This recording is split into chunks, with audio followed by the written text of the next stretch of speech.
तर मंडळी सकाळ झाली आता मी जेवून लवकर झोपी करतो. मंडळी सगळी झोपून उठल्यात. झोप लागली नाही वाटतं रात्रभर का? घरात झोपून सवय आहे. जरा रेल्वे हल्ल्यामुळे झोप लागत नाही की नाही? आई तुला लागली का झोप? जरा लागली, जरा लागत्या. आईला टीव्ही शिवाय गमना. मग सकाळ जण पाठपर्यंत मला ती टीव्ही लावून देऊन लागल्या. सन मराठी लागा नाही, जीव गमना. रोज टीव्ही बघायची सवय आहे. आता काल जण टीव्ही नाही. फ्रेश होऊन गरमागरम कॉफी घ्यायला लावली मी आणि आमची आई साहेब. कॉफीचा स्वाद कसा आहे? हा, छान छान आहे. बघूया कॉफी कधी पेत नाही मी, पण आता पिऊन बघूया ट्रेन मध्ये. कॉफी छान लागते. कधी पिली नाही याच्या अगोदर कॉफी, आता जरा पिऊन बघितली, छान आहे. आमच्या कारभारबाई आणि आमचे धाकटे चिरंजीव कॉफी आणि बिस्किट खायला लागलेत. आता आता फ्रेश झाल्यात ना. आता आवरला आमचा, मग आता आम्ही चहा कॉफी घ्यायला आहे. बिस्किट आणि कॉफी चालू आहे आमचं. चालू आहे काय? चहा इथे जास्त मिळतच नाही, कॉफीच मिळते. कॉफीच मिळते. कॉफी भारी खरं, प्यायला मस्त असते. मी पण कधी नाही तर पिलो बाई मगाशी. छान वाटले का नाही? मग भारी वाटते. मंडळी आता इथून तिरुपती 7-8 किलोमीटर आले. आता आम्ही रेणीगुंटामध्ये आलोय. तर जवळच आलेला आहे. आता 15 ते 20 मिनिटात येते तिरुपती जंक्शनवर आलोय. आता हॅपी जर्नी झालेलं आहे पूर्ण आपलं. आता तिरुपतीला आलोय आम्ही. वर जायचं बालाजीला. चला चला चला लवकर चला चला. हो चला, पाय चला. झोप गेला का नाही? तिरुपती जंक्शन. गोविंदा गोविंदा. तर सगळ्यांचं नियोजन झालं, चालू जायचं होतं, पण उन्हाचा तडका जास्त असल्यामुळं आणि बारकी पोरं असल्यामुळं आमचं नियोजन झालं की गाडीनंच जायचं. माझं सुमो गाड्या ठरवल्यात आणि त्या चेकपोस्ट लावल्या आम्ही. आता चेकपोस्ट होणार आहे, गाडी चेकिंग होणार आहे, त्यामुळे चालत पुढे चाललोय आम्ही. एक गाडी आहे पुढं, 2 गाड्या केल्यात. तर आता चेकपोस्टवर आहे मी. सगळ्यांनाच पुढे कंटाळा आलाय म्हणून चालत जायचं कॅन्सल केलं आणि गाडीने ठरवल्या. चला चेकपोस्ट दाखवतो तुम्हाला मंडळी. चेकपोस्ट कसा आहे हे चेकपोस्ट बघा.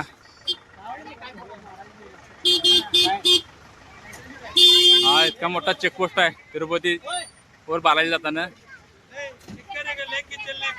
इथलं वातावरण पण बघा कसं, डोंगर छान. चेकपोस्टला गर्दी बघा किती आहे. गर्दी अफाट आहे. गाड्यांच्या लांबच लांब रांगा लागल्यात. हे बघा खरंच मुलांना शाळेला सुट्टी पडल्यामुळे गर्दी तर फारच वाढली आहे इथं. आणि आता दर्शन आमचं कधी होते काय सांगता येत नाही, कारण चालत जाणार पण होतो, कारण दर्शन लवकर मिळणार म्हणून. पण तिथे विचारलं की दर्शन चालत जाऊन पण म्हणजे पास बंद आहेत. 5:05ला आम्हाला मिळणार, त्याच्यामुळे आम्ही ठरवलं की चालत जाऊन पण हाल होणार, त्याच्यापेक्षा गाडीलाच जाऊया. चला आता आम्ही आता गाडी करून चाललेलोच आहे. चेकपोस्ट थोडं बॅगा चेकवायला आहेत बघा. चेकपोस्ट लय मोठा आहे. चेकपोस्टच्या पुढंच असा मंडप गाठलाय खरंच भाविकांसाठी, थोडं उन्हापासून संरक्षण करण्यासाठी. हे गाड्या चेक करून आता, बॅगा चेक करून आता पुढे आलोय आम्ही. सगळीच लई जास्त भेंडाळ्यात आणि ऊन लई आहे, डोकं दुखाले. चला जाऊया आता. तर माकडांची टोळी पण जाताना गाठ पडली बघा.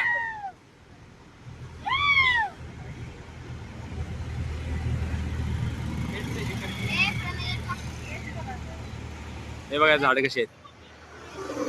झाड जरा पालवी जरा सडलेली आहे. आमची गाडी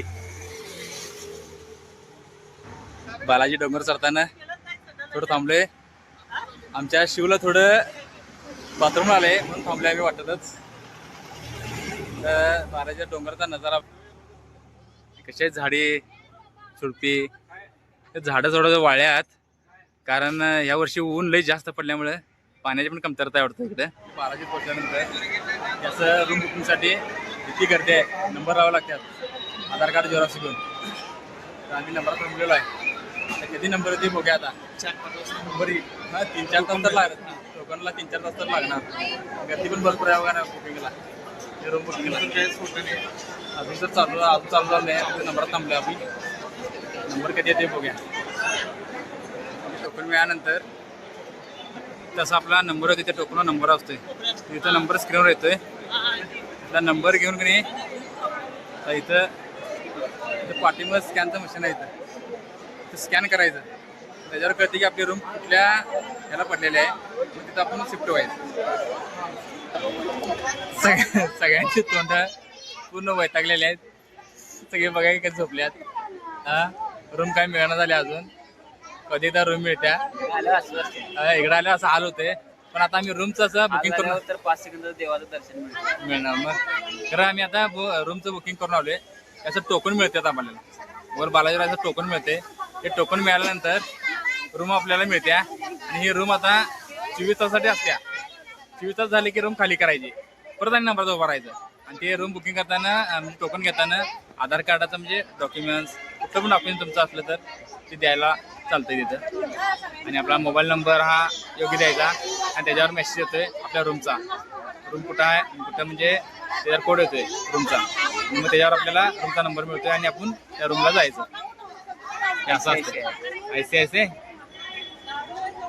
आपण आलोय, आपल्याला माहिती आहे, लोकांना माहित पाहिजे की काय बाय.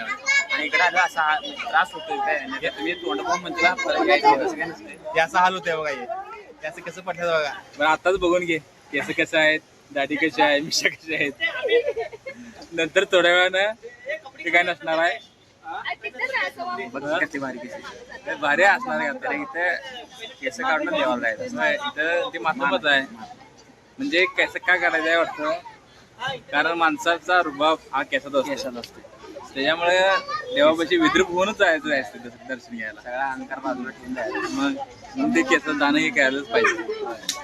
माणसाचं सौंदर्य हे केसात असतं, पण जे केस काढल्यानंतर माणसाचं सौंदर्य पूर्ण गायब होते. एवढी यायला 4-5 महिने पाहिजे. होय, एवढे यायला लागणार. मला एवढं लांब म्हणल्यावर ते दान करायलाच पाहिजे. आमच्या सगळ्या जास्त कचरा जर आलेला सगळ्या दान करून आल्यात केस, 5-5 केस देऊन आल्यात. पण आमची ही तृप्ती हिनं 5 नवं हिनं सगळं पूर्ण केस देऊन आल्या, टाकलून आल्या. नाही काय हे चम्मन असं पाहिजे. लागले काय ते डोक्यात जरा लागले. आम्ही निघालोय. चला आता जाऊया. चला की आम्ही जाऊया. चला. अजून रूम मिळणार नाही मित्रांनो. अजून रूम केव्हा मिळत्या काय माहित. अजून इथंच बसलोय. तर मग एक काम आवरून घ्यायला पाहिजे.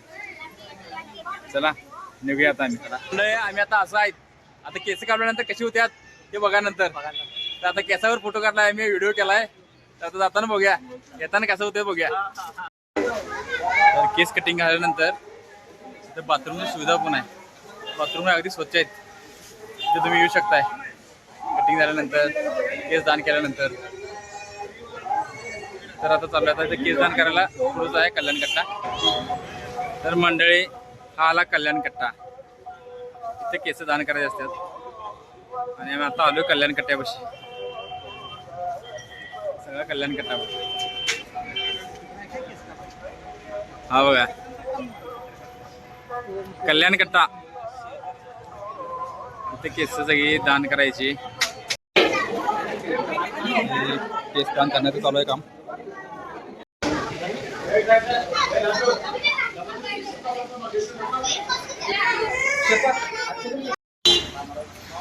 मगाच्या भेटल्याला आणि आता कसं झालंय बघा. स्पॉट नाना आता ओळखणार रील स्टार ओळखणार आता काय